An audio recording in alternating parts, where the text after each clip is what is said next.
We're in the Maimer Ivdu Hashem Simcha 1938, and we're actually already at page 121. So for those that missed a few shiurim or any shiurim, it's on YouTube, and I encourage you to listen to them so you get the flow of the Maimer. Basically, the last Nakuda that the Rebbe spoke about here, the Frierdiker Rebbe, is that when words come from the heart, they penetrate the other person's heart. And we discussed this a little bit at the end of our last year, how important it is to make your words come from the heart. Now, when I say make your words, how could you make your words come from the heart? If it comes from the heart, you don't make your words, they just flow. And the answer is similar to the question that the Maggid of Mizrich asks about V'yohavtos Hashem Elokecha. You shall love, it's a commandment. You shall love God your God. Wait a minute.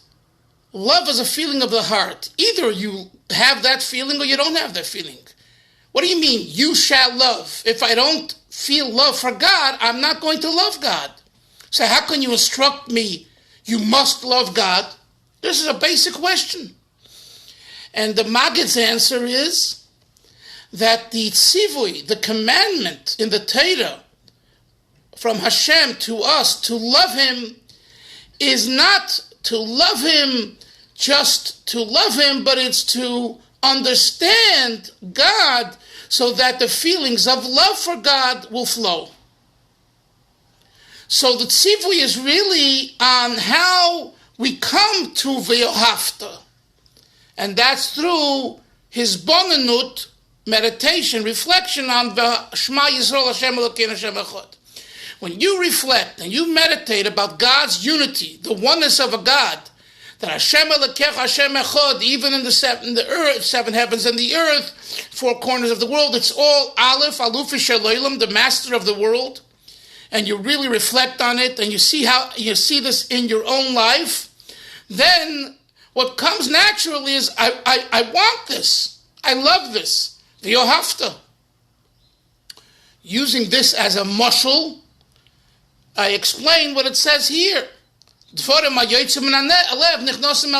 come from the heart, enter the other person's heart. So make your words come from the heart. How can you make your words either feel that way? The answer is by reflecting that you are only you, and the other person is a person, and just as you, and all of those thoughts, and be humble.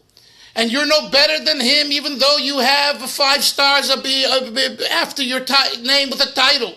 And you went to this college or this yeshiva. And you're this businessman and this knacker. And you're this gabbai and you're this shamash and you're this rabbi.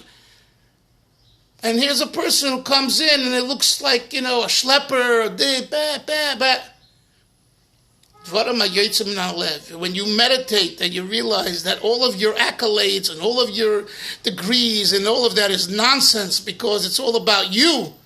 And it could be that person who walks in, who looks distraught and then disheveled and all of that, that person is greater than you. He's a bigger mensch than you. He's more humble than you. So that says to you, wait a second, if so, I need to humble myself. Then when you talk to him, the words will come from your heart. So of course you have to refine yourself and work on yourself so that you really value the other person. So that when you talk to the other person, it's words coming from the heart, which automatically will enter the heart. But if you talk to a person and you're a yesh and you're an ego-driven selfish person, it's not going to enter the other person's heart. You know why? Like someone I was talking to the other day about someone, I don't want to say, I wasn't talking, he mentioned it, and he said, I wouldn't listen to him, he's so full of himself. So full of himself. You can't fool people. You cannot fool people. And when you're humble, humility comes across. When you're a balgaiva, when you're full of yourself, that comes across. So dressing it up, it's only a patchwork. And it only goes so far. The Rebbe Marash, Reb Shmuel of Lubavitch, had a famous saying, a nar, a fool, thinks he fools everyone. Says the Rebbe Marash, the only one he's fooling is himself, thinking that everyone thinks he's smart. Where really everyone knows that he's a big fool. So who is he fooling? Only himself. And the same is with Dvarim HaYotzim and Alev. And I told you, they have on the Chazan stand in many shuls, Shivisi Hashem L'negdi Summit. Always place Hashem before you. So here you're davening, especially if you're leading the congregation. Remember, right, in Chabad shuls, you don't necessarily find that there. So they always say, why not? It's like it's a basic concept. Of course it's a basic concept. But the Shavisi Hashem, the Shavisi has to be in your heart, not on the bima, not on the umud. If the Shavisi is on the umud and not in your heart, you can stand in front of the Shavisi and there's no Shavisi inside you. So what's it going to help? This is a general idea. This whole idea of we do it, and you're going to feel that way, and you're going to be that way. It doesn't work that way. It doesn't work that way. If you develop yourself and you refine yourself, and you come to that place of Shavisi, then the Shavisi will be recognized in you, whether you have it on the Amud or you don't have it on the Amud, and people will love to hear you as a Baal Tefillah and want to be around you. And this is what the Rebbe says over here when he talks about the virtue of Dibor. He said several things that are special about talking something out. And this is important because many times we learn and we don't say it out with our mouth. There's something to be said about saying things out, uttering things with your lips, to yourself, and also to talking to others. And that is that in this mimer, the Rebbe says, Dvorem ha-meschachim, new ideas come to a person as the person speaks the words out of his mouth, especially to someone else. Whereas in thought, as deep and as powerful as important thought is, and we've discussed that, how important it is to think, and we're living in a generation where thinking is out the window, everything is, a lot of, the power of the gab, speaking and yapping, and then, and doing, but thinking is like an antiquated art. How many people have you seen lost in thought? Very few. The Rebbe says here that although that's true, it's important to think. What are you showing me, Avi? Avi, take your thing off. I can't hear you. I'm showing my granddaughter, who's going to yeshiva now, that we're learning together. Oh, beautiful, beautiful. I'll call upon him. They live near the Ohel. Oh, they live near the Ohel. Okay. No, she be matzliach in her studies. Anyway, listen to this. Oh. Listen to this. The Rebbe here speaks about the virtue of Dibor. And he says several things. One is that Dibor creates an expansiveness of the idea that you're talking about. Not necessarily, Moshe, new ideas fall into your head, but it becomes clearer. Whatever you're learning about, thinking about, and then you speak it out, that becomes clearer. Number 2, the second virtue, he says, Hari mischachim etzloi. When you talk something out, there's a chidush, a novelty, something new that you didn't think about before, pops into your head. Where did it come from, Hillel? I was thinking, and all of a sudden, as I'm speaking, that's what Dibur does. It triggers something that's so deep in the soul, in the nefesh, that didn't reveal itself even in your thought, and Dibor taps into it and makes it come out. That was the second point. And he says, a third point is, those issues, when you talk, a good speaker, and everyone should be a good speaker because it's important, whether you're a public speaker or a private speaker, you need to be organized. If you start speaking about this and you end up here and you go there and you go to the left, A, you don't know what you're talking about, B, you lose your crowd, and B, you sound like an idiot. Come on. Be organized in your thinking, in your talk, in your speech.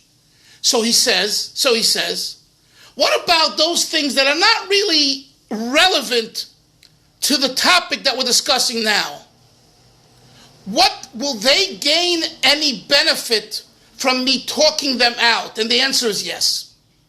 Because even, he calls these in the Maimer, Dvorem HaMistafim, things that are ancillary to the topic at hand, but yet they make some point of clarity, etc., or maybe bringing proof to what's being said. They too will attain more strength when you talk something out. So it's three different virtues that the Rebbe mentions here towards the end of the paragraph on 121, that talking something out helps a person. Let's continue. New paragraph, 121. Now he brings it back home to speaking, saying the words of davening out with our mouth. Ashrei Yoshrei Sep. We don't daven like this. We're supposed to utter, and by the way, either Hebrew, English, Spanish, French, any language that you're davening in, you need to say the words out. Especially, of course, Hebrew. And when you say the words of tefillah with chayas, with animation, doesn't mean you have to shuckle and scream, but you say it with chayah. Ashrei Yoshrei Veisecha Oid Yalucha Sela. Not Ashrei Yoshrei Veisecha Oid Yalucha Sela. Ashrei Yoshrei Veisecha Sela. Like you didn't hear it, they didn't hear it, God didn't hear it. Do you have to scream Ashrei Yoshrei Veisecha and make a whole scene of shul? No. But for yourself, it should be with animation. Mabshichim es Taanug. What happens when you say out with your mouth, Yoini, the words of davening? You draw down the pleasure, the geschmack. Yoinis, the geschmack comes through oisius hatfila when you're davening. The saying of the words out with your actual lips and your mouth, uttering out, brings taanug, pleasure. The zeu mitzad mailas l'bushat tibur. Here's a fourth, you hear this? A fourth virtue that Dibor has. Velvel, what's the fourth virtue? That it brings taanug, it brings pleasure. In other words, when you're in thought, as deep as it is, you're still like lost. When it comes out, but Dibor, the taanug, the pleasure, is realized. This is a very important rule in Yiddishkeit and in Torah, and that is that the sound of Dibor, of the words, ma'orer, it arouses hakavana, the intent, the purpose, the focus, pnimius, the inner one, shebemoyach v'lev, that's within the mind, in the brain, and in the heart. That kavana, pnimius, that the mind and the heart are looking to attain through tefillah, through prayer, is experienced when you have koil hadibur. Velochein, look further, limudat Torah tzorach liyas bedibur. When you learn Torah, it needs to be bedibur, with talking it out. Kamashikosov, as it says, vidibarta bam. You shall speak in them, in the words of Torah. It doesn't say you shall think the Torah in them. V'chashafta bahem bam, vidibarta bam. Uksiv, and it says, Chayim heim lemoitze ehem. They are life to those that, from the word Yitziyah, Motzayim, it exits from the mouth. That's when it becomes Chayim, life. The Omru, the Chazal explain on the word L'motzayim b'peh. When you say it out with your mouth. Hare. What do we see from all this? The Hachushim, that the senses.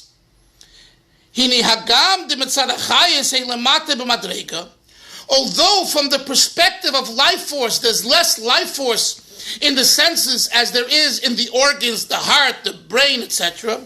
But from the perspective of pleasure. Top of next page, 122. The senses are the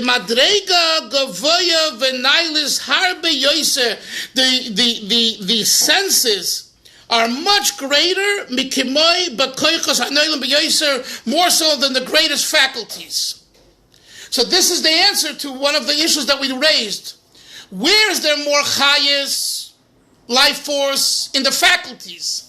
Where is there more pleasure in the senses? And therefore, it's not a contradiction. Both are necessary. But don't confuse the two. The Rebbe says Bohem refers to the faculties. The faculties, Hillel, that when we experience pleasure in the faculties, we're only experiencing what he calls externality, chitzoniyut of taanug, of pleasure. Uvahachushim. But conversely, in the senses, Mizgale Pnimis Taanug, over there is revealed the inner pleasure, the deeper pleasure.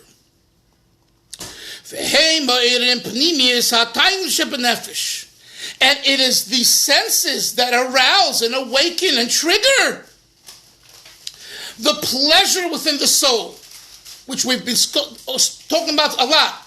That what is your pleasure? What is really your pleasure? The answer is when you tap into your senses and you tap into your speech, then you recognize this is the person's real pleasure. I go back to what it says in the Haggadah. Chacham mahu omer, Rasha mahu omer, Tam mahu omer, She'enol dei Elisha mahu omer. What does each say? So what's the vart? Chacham, pause. Mahu, pause. If you want to know if someone is a chacham, mahu. If you really want to know if he's really a chacham, oimer, check out what he says. Rasha, if you really want to know if he's a Rasha, mahu, oimer, listen to what he says. We speak ourselves out in our words. By paying attention carefully to the words that a person says, mahu, oimer, the oimer identifies the mahu. What is he all about? And therefore, it should be very clear. Let's go further.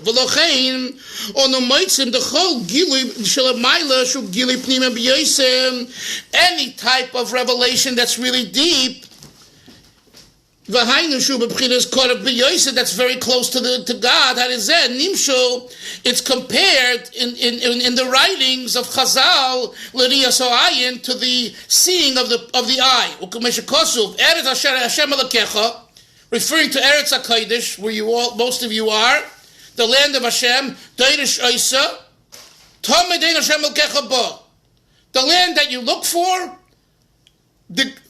What's so special about it? That God's eyes, Eini Hashem, are constantly there. What do we see? That the metaphor of eyes is used to express the deepest love that God has for Eretz Yisrael. Why the eyes? Yaini, why the eyes? The Tamadover says that I'll tell you why. Because since the God's immanence of God's essence is found in Eretz Yisrael, is very deep. Is more so than in all other countries. Therefore it says, but God's eyes are constantly there. In other words, Moshe, by saying God's eyes and not God's brains and God's heart and God's hands, but einayim, which is the senses, one of the senses, re'iyah, that expresses the deep pleasure that God has with Eretz Yisrael, and that's why he's found there. That's his real love. And if it wouldn't be that way, we wouldn't have him use the metaphor God's eyes.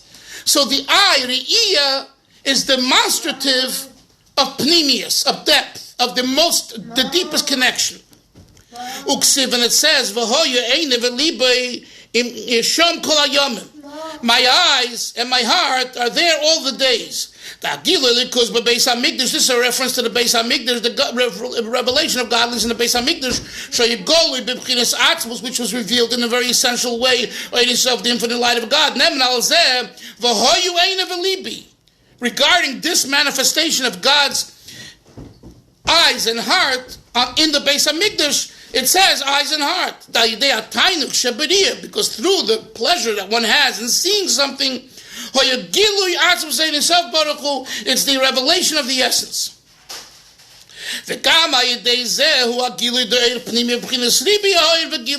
And not only is this a quantitative virtue and advantage, it's also a qualitative virtue and advantage. It's not just there's lots of godliness in Eretz Yisrael. Whatever godliness you have, the quality of each little godliness in Eretz Yisrael is so much more deep and profound than the godliness found in Chutz La'aretz.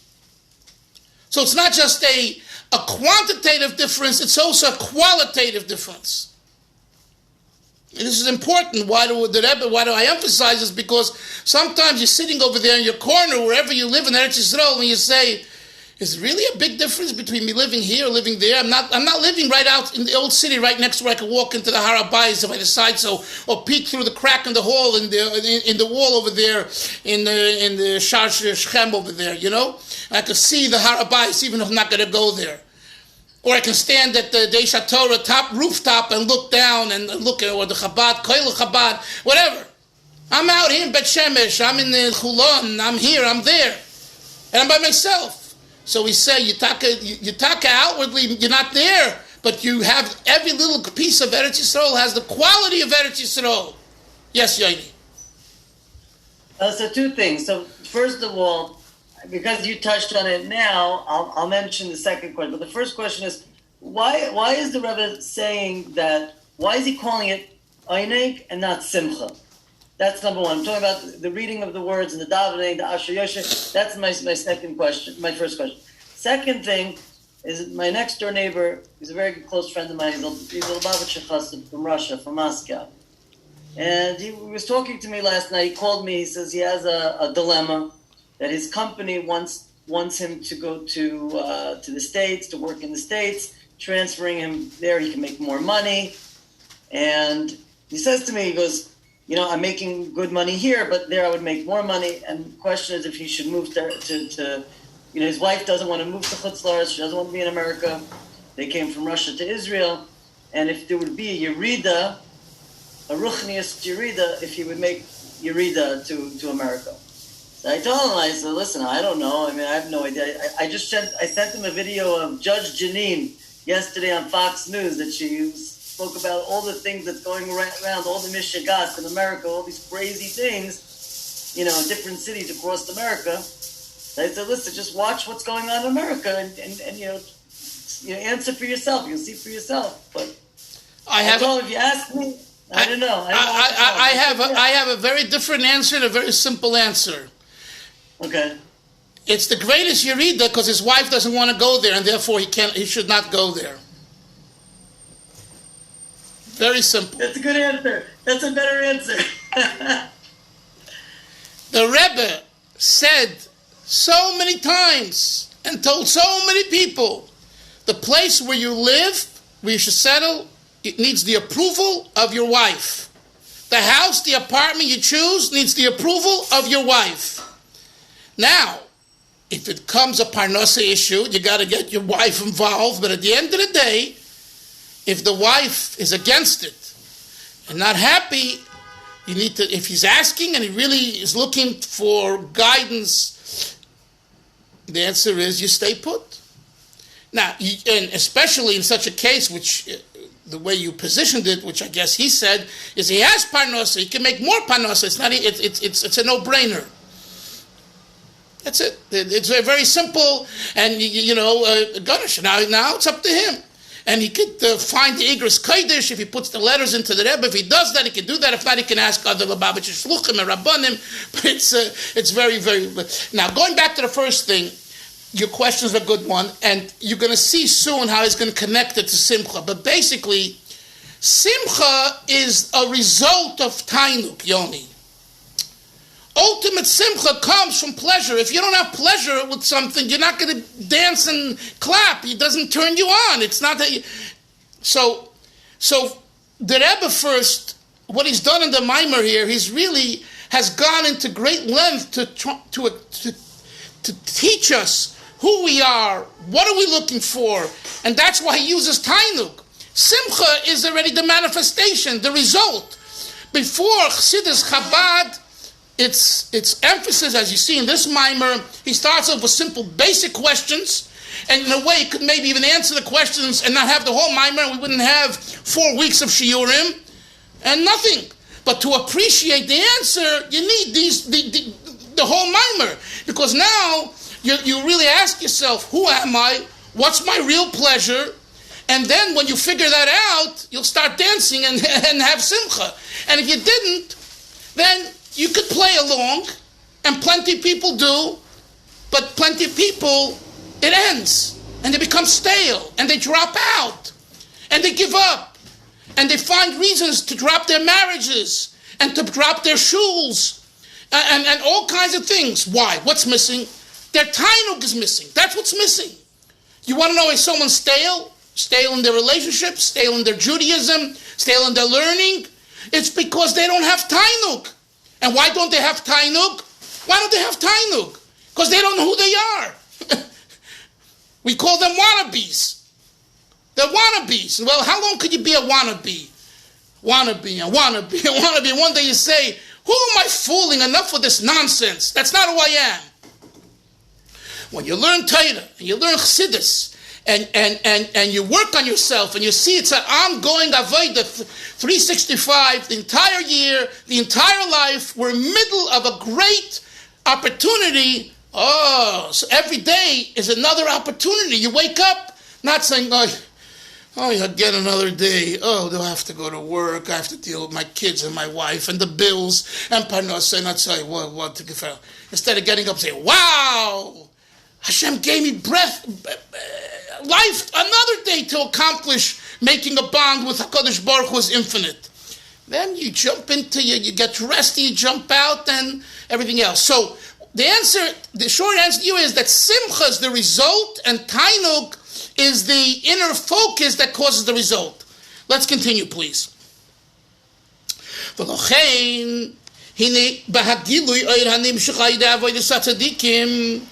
When tzaddikim serve Hashem, Yoelisin, what do they draw down? Ksiv, Einei Hashem el tzaddikim. Again, he's pointing out to us that we find the term Einei, eyes of God are to the tzaddikim. Tichsiv, Ein Hashem el Yireyev. The eye of God are to those who fear Him.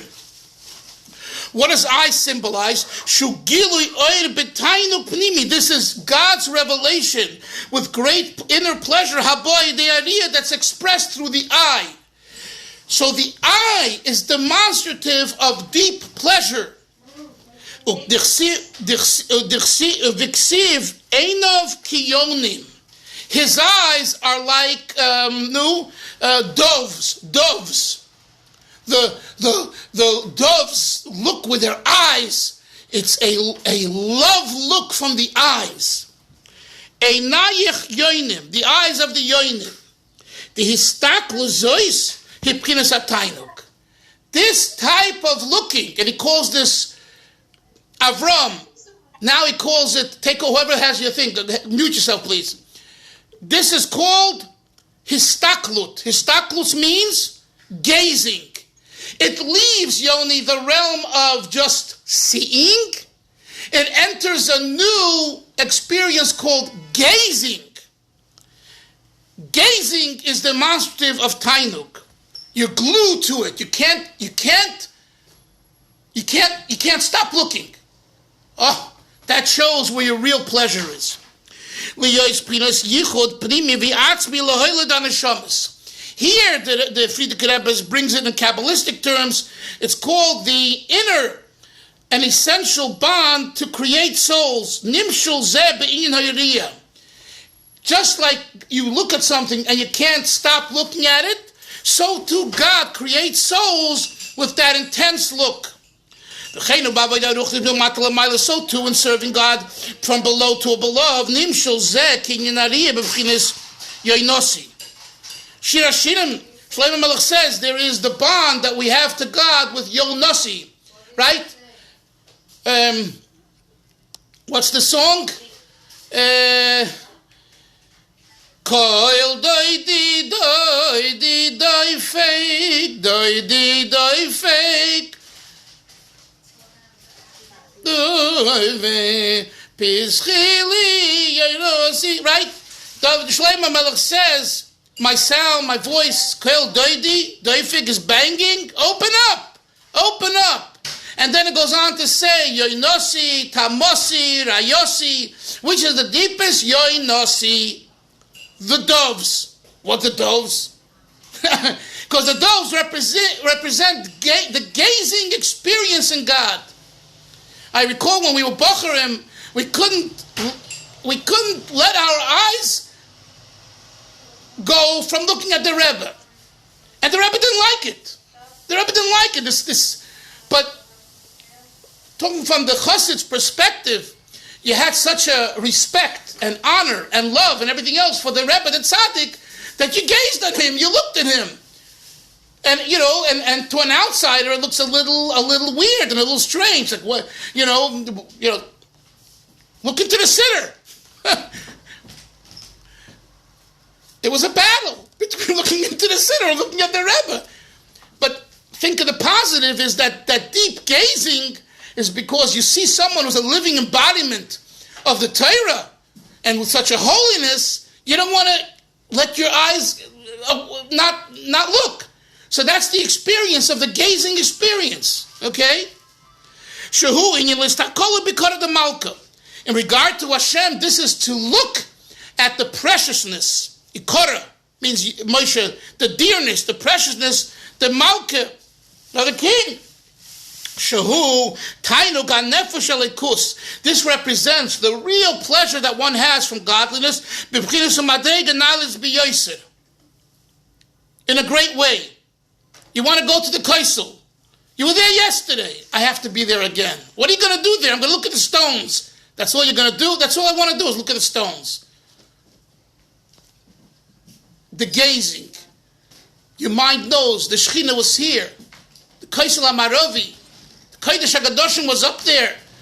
You just keep on looking.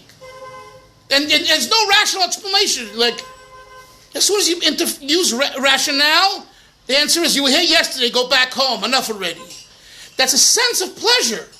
A sense of pleasure transcends rationale. So therefore, even if I can't answer you why I'm here at the Kaisel again, if I was just here yesterday, the answer is, I'm drawn to the Kaisel in a way that transcends logic.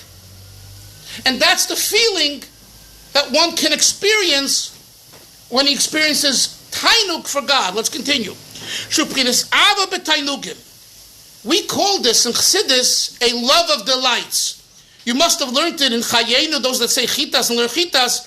The Alter Rebbe from chapter 43 through 50 mentions, I believe, 7 different types of love.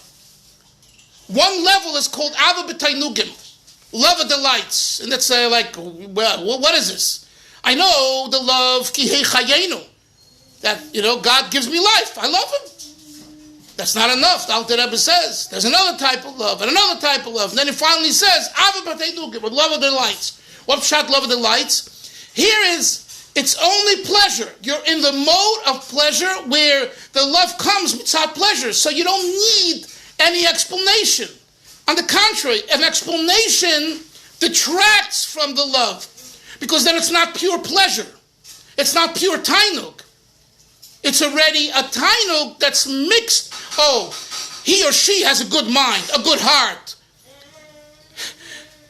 You know, and all the rationalizations. And Hashem, let's talk about an Hashem. Hashem, help me this way. He does this, he does that.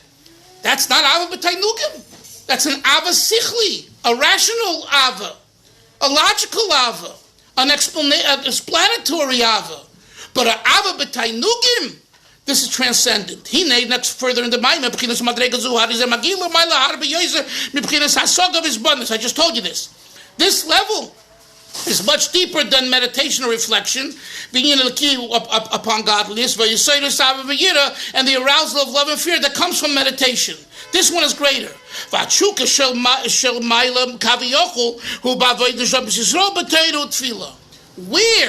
is the platform? Where is the platform to experience what we're talking about? The Rebbe says the platform, the playing field is during davening and during learning. That's the playing field where you get to access and to see if your pleasure is transcendental.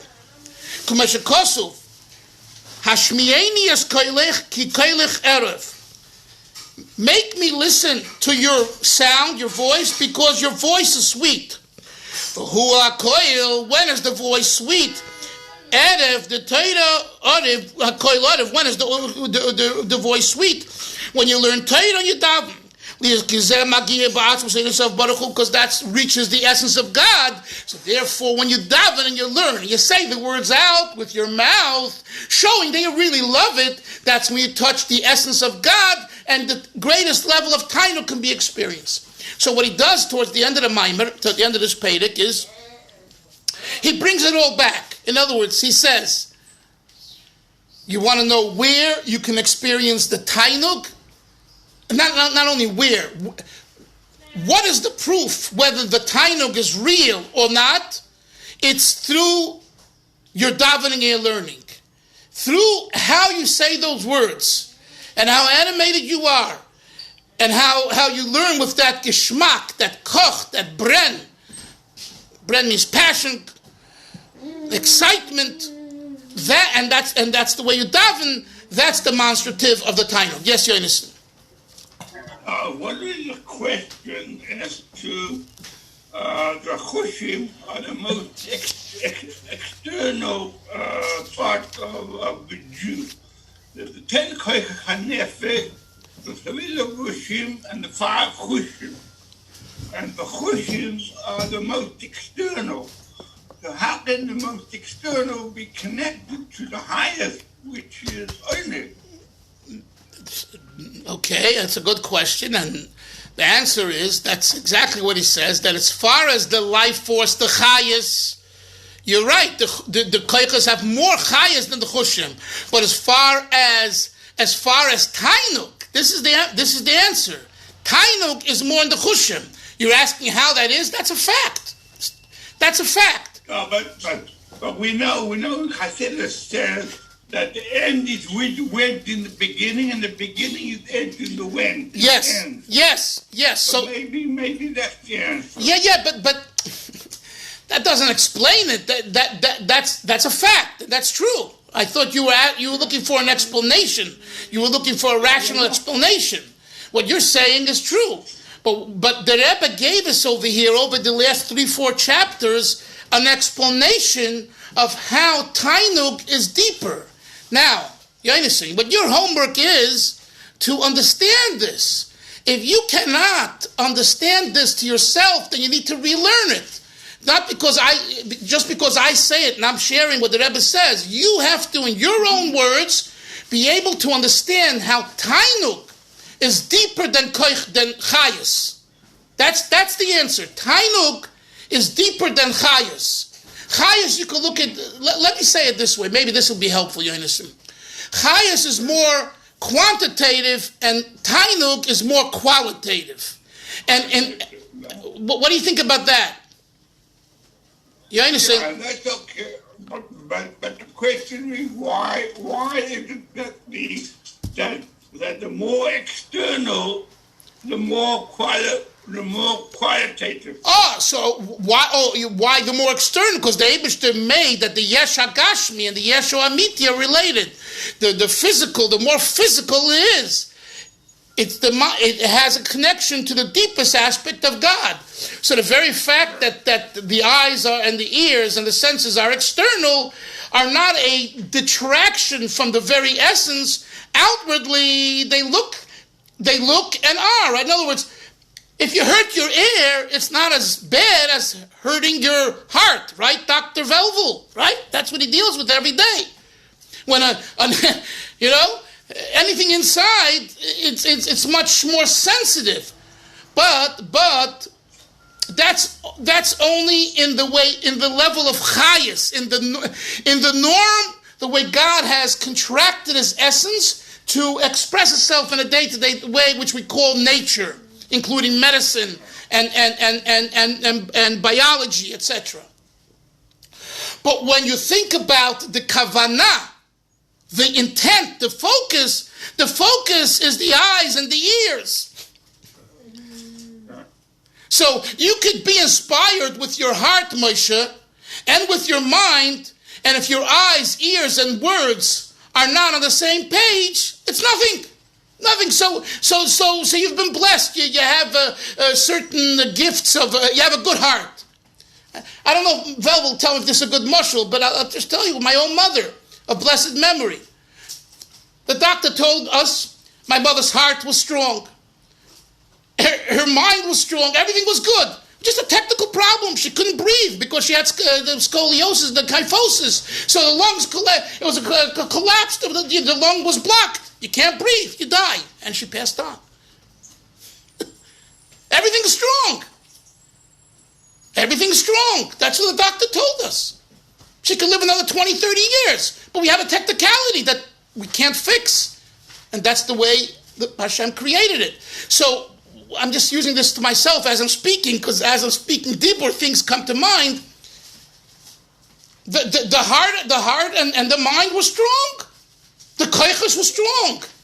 But in this case, the lungs collapsed, so an exterior. The lungs are also an organ, but I'm saying compared to her mind and her heart, there was a technicality, which is the outside unison, and therefore the technicality that took her life. The same thing is with our service to Hashem. People have some great minds, geniuses, great hearts, and everything, yeah. But it comes to hearing and seeing and speaking, it's shabby. It's weak. Chevra, have a great day. We'll see everyone tomorrow. Sei gesund. Bye-bye. Take care. Bye-bye.